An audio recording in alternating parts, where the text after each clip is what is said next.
This is our new Mini for the 2012 Dakar. The biggest changes can immediately be seen at the front. The hood is about 6 centimeters shorter. In the front we have some changes here, so we have more free space. Thus, if one drives up a dune, the wing won't get torn off straight away. And then we have redesigned the plate kit on the bottom with a different slope angle, so you can get over the dunes better and don't get stuck. The hood has become lighter with a few cosmetic changes, and we have moved the hood lower so that the vision has improved.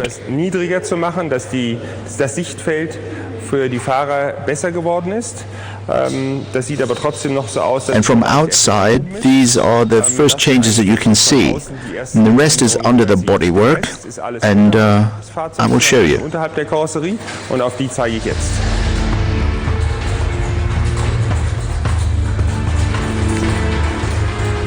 In the back section, you can see it relatively quickly. We've a new system for brake cooling.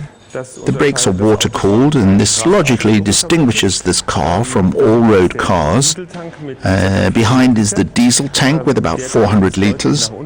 The tank has been significantly moved down by about 25 centimeters, which lowers the center of gravity.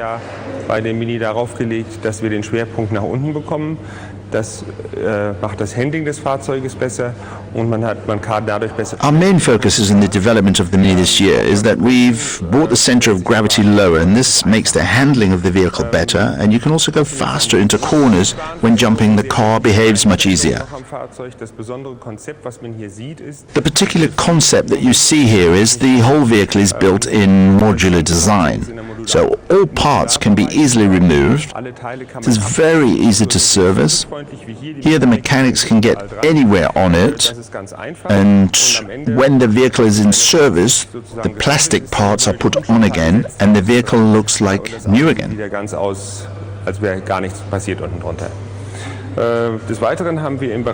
We've evolved the chassis again because we had big tire problems last year with lots of flat tires, and we've tuned the vehicle somewhat softer.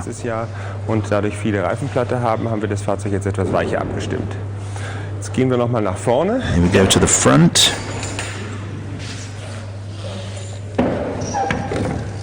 With the engine, the heart of the car, a BMW 3-liter diesel twin engine, and we try to get significantly more power to enable the torque to unfold evenly. And then we made many small changes, such as cooling fluids, to get better reliability. The cooling system was like this last year, and this has only been refined in order to prevent fractures in the Dakar Rally. And this is everything we did last year. It doesn't sound like much, but our engineers worked for many weeks on it. Nach nicht so wahnsinnig viel an, aber da haben unsere Ingenieure viele Wochen dran gearbeitet. Team X-Raid has now prepared the car perfectly. This is a powerful engine with 315 horsepower and 700 Newton meters of torque. We have a lot of power, but the best thing is not the power, is the torque. There is a lot of torque in all conditions. So, for example, when you are in a sand, it's necessary to have more torque, and it's really easy with this engine to cross the dunes. So for me, this is the best engine. Yeah, I wouldn't say it was indestructible. You see that when you drive somewhere, but in normal use it will last a very, very long time. It has a very sophisticated chassis with many fine settings that make it possible for us to go fast in all terrains. It now has an air conditioning system in order to make the drivers and passengers as comfortable as possible. It has a very good concept for cooling the engine, transmission, differentials in it, and especially durability. It's now built so that you can theoretically drive a Dakar almost with no service. Of course we don't, but because we want to make sure that everything works well. But if we look how many parts we have replaced, then mostly the tires. Otherwise, you don't need a lot. The all-wheel drive is especially a guarantee for agility, driving stability, and traction on any terrain. The system is based on an electromagnetically operating center differential, which distributes drive power infinitely between front and rear axle. In normal driving conditions, the system directs up to 50% of the drive torque to the rear axle.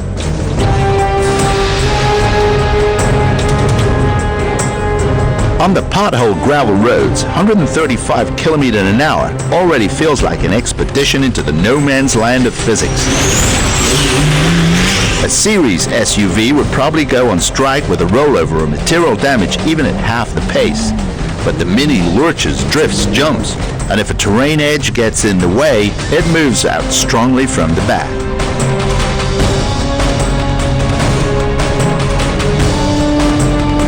Whereby the landings for both man and machine fall comparatively gently. The pilot neither has to worry about back pain nor damage to his car. Hard to believe what the technicians have got out of the shops, even though the suspension travel on the Dakar prototypes is limited to just 25 centimeters. Thus, the technical requirements seem to agree. Now it's important to optimally match this Mini to the Dakar conditions. Well, the car must be set so that it can go anywhere, in the sand or on gravel or in the river. It must be able to do a lot. And we have two settings on the vehicle, a high and a low. The high is in principle off-road and in the sand, and the low on the tracks. And this happens 2 to 3 times in the Dakar. It's set high at other times, as it now stands, near the top with a lot of ground clearance. And this is ideal. The setting must always be a compromise. I can never interpret it 100% because the ground changes during the day. And that's the problem. If we had a track now, for example, only dunes, it would be easy. If you don't have that, you just have to be ready for anything. In the cockpit, it's conceivably tight because the focus of the technicians is the best possible weight distribution. The passenger looks at a variety of electronic equipment, including 2 GPS units, 2 TripMaster, and 2 multifunction displays in the center. The driver must actually only listen to his fellow companion and move the car quickly and safely. Driving in the Mini is a breeze. The carbon clutch engages so gently that even a learner would have no trouble to bring the countryman rapidly to momentum. Further refinements to the cockpit are explained by a Dakar champion. Andreas Schulz from Munich, 20 times Dakar participant, 2-time winner. 2012 he is also the World Cup overall champion in the Mini. One of the best and most experienced co-drivers on the rally scene. He explains the cockpit of the Mini. It starts with the GP here. Here I have the display to show me in which direction I should go. Here I have the location, the date, and time. Here we have a track I've driven before, because I know if I have made a mistake, then I could go back the same way again. One must drive to all points, because otherwise we get a 3 hours time penalty if we don't reach it. Das andere ist hier, wir haben eher ein Motec.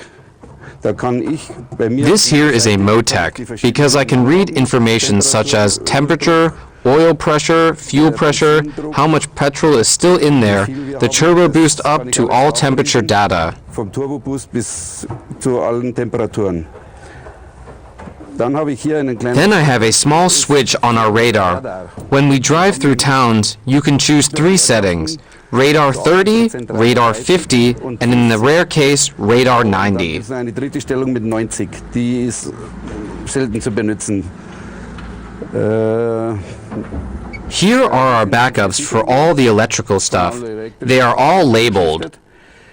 Then here we have a speed limiter, which the driver actuates when I tell him, now there's radar. Das Lenkrad haben wir gerade weggemacht.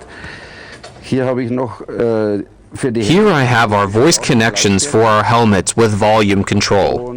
And that's all really. Von meiner Seite schon ziemlich alles. Wir haben noch ein bisschen Werkzeug dabei. We have some tools there and a few spare parts that we can change ourselves. I have every confidence within the Mini because the car drives perfectly and is perfectly prepared. I hope that we don't need anything else. Dass wir nichts brauchen.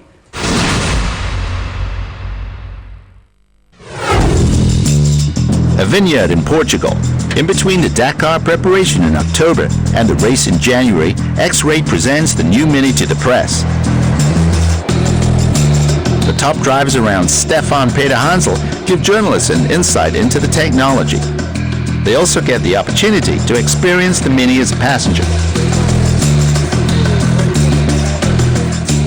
No, it's different because normally when we do a co-drive, you know exactly the track. So it's possible to be close to the limit. Compare, for example, in race, you don't know the track exactly, so you keep always a small reserve, And sometimes it's faster during the co-drive than in a race. Machine Works Augsburg Nuremberg Incorporated, MAN for short.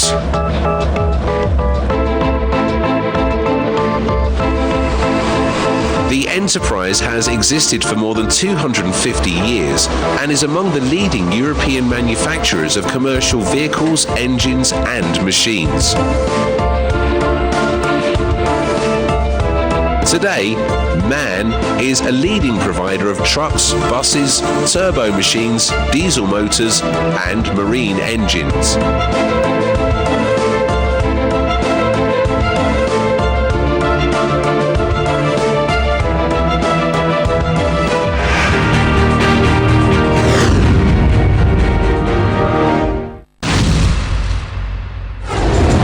Exciting for reporter Stefan Peiner from Munich.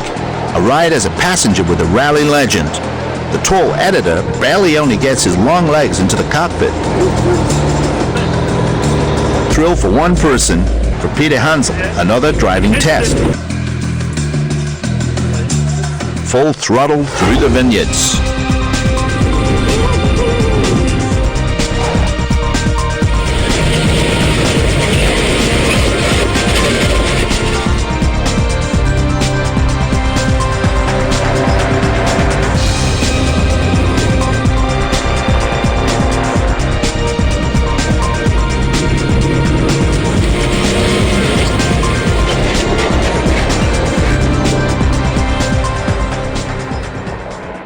To drive with Stefan is a lot of fun. He drives corners like straights, the straight lines like curves. It is unbelievable, but still, I was in safe hands. And it is an incredible kick, speed, and thrust. There's 300 horsepower and 600 Newton meters of torque, which are sent to the transmission. You feel how the car moves forward. Just incredible. Well done, Stefan. Thank you. It was a great pleasure for me. The journalist experienced absolutely professional driving skills and long-lasting emotions. It was so tight in there, I barely got in. But when you sit in there and are buckled, it is still tighter than an airplane. It's like a very safe cage. It was awesome. A roller coaster is nothing in comparison. I've driven a few cars, but that was awesome. Stefan was driving like in the race. That was my impression. Sometimes I thought we would fly out. We didn't fly out because I was with one of the best drivers in the world. Only a few weeks to Dakar 2012, and Stefan Peter Hansel is convinced with the Mini and its successful use in one of the toughest races in the world. I think the car is ready to win the next Dakar. The car is able to win the next Dakar because the performance level is very high, and but we never know. The Dakar is very long race, not easy race, complicated race, and everything can happen. But I think the car is now with a very good level, so I hope that it will be possible to win with the Mini Countryman. And indeed, the conditions for the X-Ray team seem to be very good. Volkswagen has ended its involvement in the Dakar, so one serious competitor is now missing.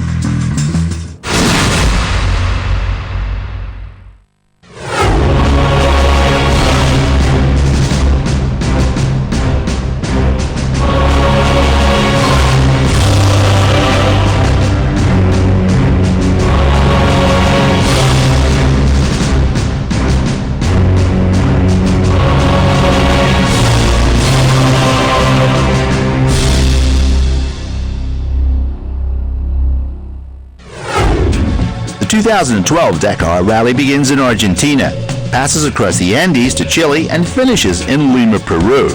The X-Rate group is as big as ever, 10 service trucks and 2 race trucks as local support. Every car has a team consisting of 3 mechanics which can change all types of spare parts at any time. Every Mini has a service truck appointed. The target is clearly defined.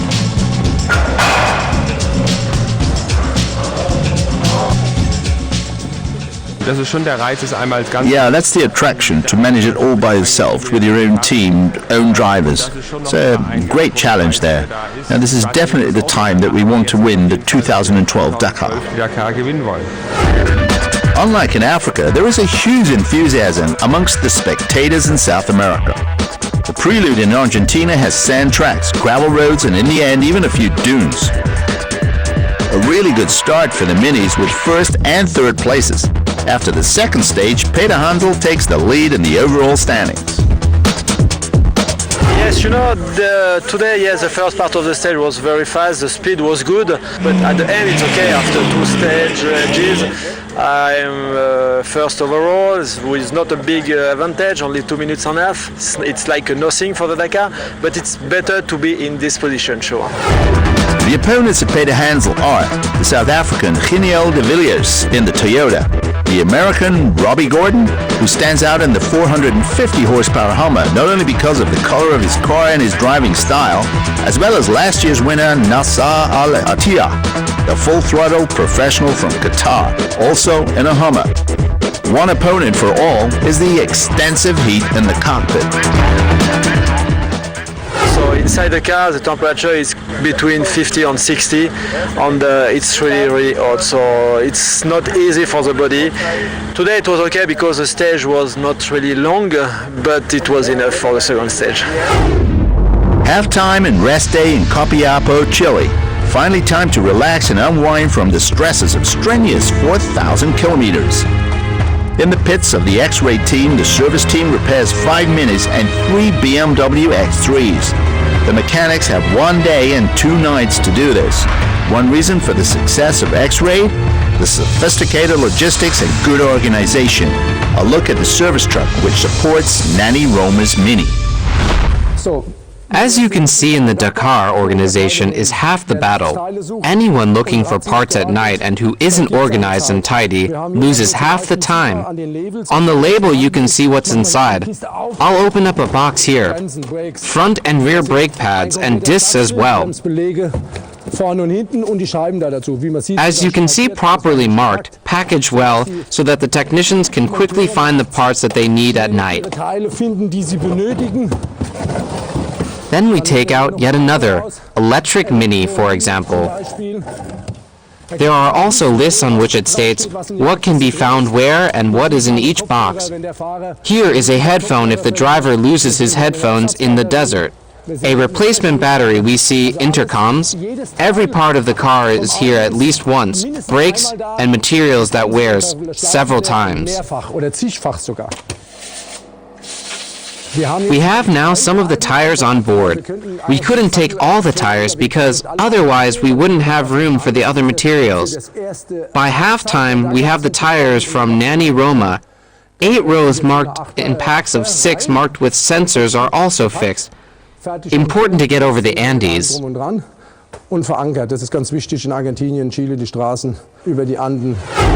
For the mechanics of the X-Rate team, the Dakar is perhaps even harder than for the drivers, because they have to go to the next stage point to build the bivouac, talk to the pilots about the technical problems, and then at night to do the repairs to the vehicle every day. And that for about 2 weeks. Extreme sleep deprivation. And then we go deep into the night. My day goes from morning at 5 a.m. until 2 a.m. We use every free minute to sleep. If you then set up camp and the driver is not there yet, or composite parts are not there, then somewhere you lay down on a mat. You will fall asleep guaranteed. One utilizes every moment to sleep.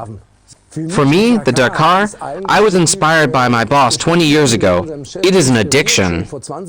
One doesn't participate in the Dakar for financial reasons. You do it for emotional reasons. You either do it and don't ask questions, or you say, I don't like it. Someone once told me, there are two people in Dakar, the ones that do it and curse and will never return, and the others who can never get away from it. I am one of the latter. Driver Robbie Gordon is also a Dakar fanatic who comes closer to the Frenchman in the overall standings. At times he is only 6 minutes behind. But after a mistake, he gets stuck in the sand and is later disqualified for illegal tuning. Also, this is the Dakar. Now the way is clear for Stefan Peter Hansel. The X-Ray driver has a head start over the other teams through a mishap by Robbie Gordon's. The only serious competitor is teammate Nani Roma in the yellow Mini, with a gap of about half an hour. Still, no reason for Peter Hansel to take his foot off the gas in the last stage.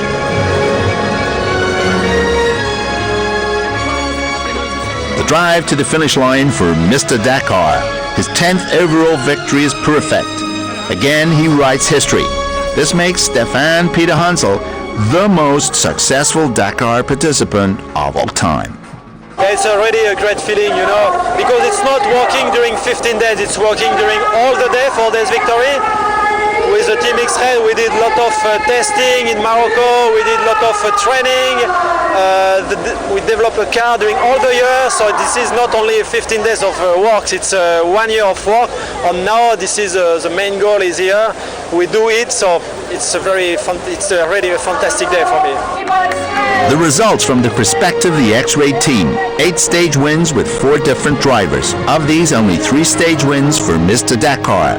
For team manager Quant, a milestone.